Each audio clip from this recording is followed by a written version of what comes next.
Hello, my beautiful people. Good afternoon, good morning, good evening, depends where you are in the world. It's afternoon here. No, it's just before 12 o'clock. So yes, but it feels like it's late afternoon because it's a gloomy, windy day. Sun hasn't showed up today, and yeah, it's a little. And it's been very windy since yesterday. We're having funny days. I think we're already in spring now. Oh, sorry, in autumn. Okay, so, well, I hope you're keeping well, you're looking after each other, you're looking after everyone. Today, I actually just want to bring up something that is happening repeatedly. Although I was a political science student, and I just for passing through, I actually had to keep an eye on the current affair. That was my subject, and as a current affairs student, I actually had to, cope with that. Also, when I was working for media, that was also, although I was not in news section, I never was, but still, you just have to keep, in touch and updated. But I actually try to avoid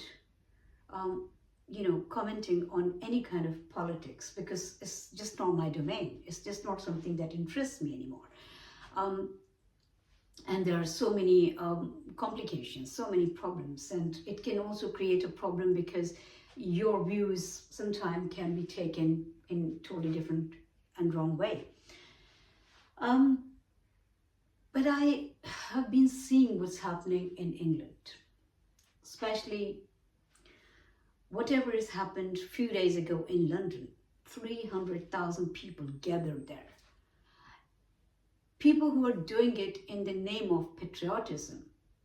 And I don't need to name anybody. Everybody knows who's doing it. And then when you start, you're not sheep. So it's not a herd of sheep that you just follow through whatever somebody's saying. I know, but you have to look at your leadership. You have to see what are the intentions.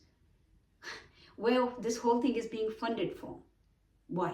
What is somebody's interest? Why people sitting in some other countries are trying to intervene in your country's affairs? It's very important to look at. It is. And I'm talking to people who are originally from England. I'm talking to the locals. If you love your country, then keep an eye on the things. Because it's very important. It's my second home. For me, England is a second home. But I love this country. I do. Because I eat here. I live here. My children were born here. I relate, with in many ways to with England. But having said that, I wouldn't want to go to cross the limits of any kind of reaction on anything without knowing why I'm doing it. Because God has given me a separate brain, like we all have. So one brain cannot operate every other brain. It shouldn't, because that always creates problems. So please use your common sense. Look at the things closely, monitor the things. Don't get too excited about this illegal immigrants. Yes, that has been a very big problem. Sometimes I must say that the governments only try to talk about it too much. They're trying to resolve it, no doubt about it. They are facing the problems, but it can also be a little help, for taking your attention away from some other issues, right? So, because this is the most disliked topic at the moment. So many people who live in England, especially the locals, especially people who are originally from England, yes, this is the first thing somebody can say, oh, we'll get rid of immigrants, or we'll kick them all out, right? That actually shows like, oh, okay, this is going to bring our country back to where it was. So they will obviously vote for that party. They will all obviously be happy with them. But you just have to look at the things more closely. Because yes, the government is trying to do. I'm not saying they're not. They are trying to do. But when somebody highlights something too much, you have to see why. You have to try to find out. That's all I can say. Same when somebody sitting in another country is showing interest, passing comments about your country and your country's politics. I don't think it's their domain. I don't think you should feel comfortable about it. So anyway, the thing is, every country is they are doing their best. Everybody has to look after their own country. And when it comes to illegal immigrants, I've always said it has become a big problem. But having said that, I've also heard people saying, we want our country back to where it was. Guys, if they are coming legally from anywhere in the world, and if they behave in this country, if they are living, if they are law-abiding people, if they are living by the rules of this country, and they're not no trouble, then I think it's evolving. It's a normal procedure for decades. In the history, migration has been a part of human history. It has. So let's not condemn that. You can't live in a cocoon and say, oh, nobody is allowed to enter here. How will this world survive, especially in this social media time, especially in the times when everything is, the world has become a local, everything is just so close. I keep forgetting the words. So basically, you just have to understand that this is very important for our survival and every country's survival, to keep, exchanging the people, to have people from other ethnicities and other cultures and other languages.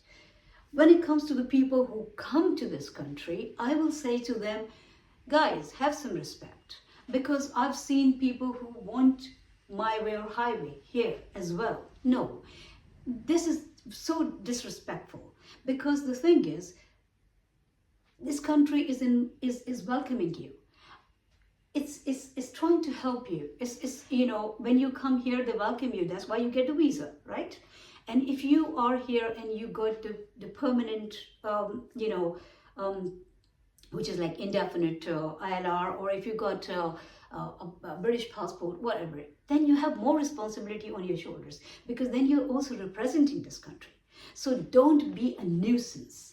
Don't think like, I live by my rules. You cannot. Fine, you can still have your you can follow your religion, you can still speak your language, everything. But just remember one thing. It's like, somebody comes to your house and then you invite them, or you welcome them. They sit on your sofa, and then you offer them a cup of tea and you try to make them comfortable. And in a very short time, as soon as you say, okay, well, I've got a room ready for you, you can stay there, it's fine. Then they take over your whole house. Then they start telling you, this sofa is not at the right place, or I don't like the color of your television, or I don't like this, or I don't like that. And they actually start changing everything. Very disrespectful. Because you have gone to their house. Or they've come to your house. I mean, it's not that you can change everything according to you. If that is what you want to do, then go to where it happens your way. And trust me, even in your own country, wherever you come from, not everything is going to happen your way. It's not possible, right? There are so many things that you must have obviously, not agreed to in your own country before coming here. And if everything was so nice and rosy, then what made you to come, this way? Why would you even do that? Go back. I mean, there's so many things that happen in England, and I personally don't agree with. I'm saying this very openly.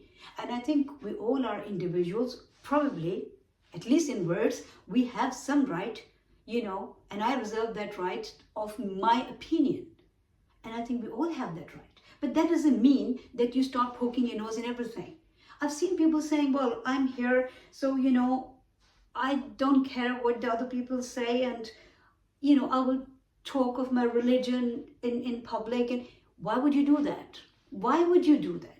Your religion might be the best religion. Your language might be the best language. Your culture might be the best culture. But you are somewhere where you are a foreigner. You are a guest, or even if you become a part of that country, they have obviously honored you. They've given you the respect, that you're expecting, probably because that's why you came here. You came to make money. You came to have a life here. So don't destroy other people's lives. But the people who are saying there we want it all English, they're also wrong. Because what happened with the policemen? Are they not your policemen? What happens to when you block the major city like London? Everything gets disrupted. Are you being really a patriot? Are you thinking about your country? I mean, if you really love your country, I don't think you will be abusing your policemen. I don't think so. If you really love your country, I don't think you will be disrupting life the way you are. I don't think so. If you really love your country, then I don't think you'll be listening to people sitting some other parts of the world instructing you and commenting on your country's politics and your country's circumstances. I don't think you will be happy about it. So think about it, because my knowledge is very limited. And like I said, I don't really get involved with the politics, but because it's happening repeatedly and it's not really purely political subject, it's actually interfering with so many things and also disrupting our life in England. This is for all of us to think about. Is it really patriotism? Is it really making England what it was before? Nobody, no country can go back to where it was before. No, the world is changing every day, every minute. So please come out of that ideology. Yes, we can make it better. That is good. We should make it better. That is lovely. But not this way, not blocking London, not by hitting the policeman, not by getting instructed by people who are not even living in this country. So please think about it, and leave me some comments if you like. 12 minutes, 16 seconds, quite a long video. I will just say, look after yourself and keep smiling, because life is so beautiful.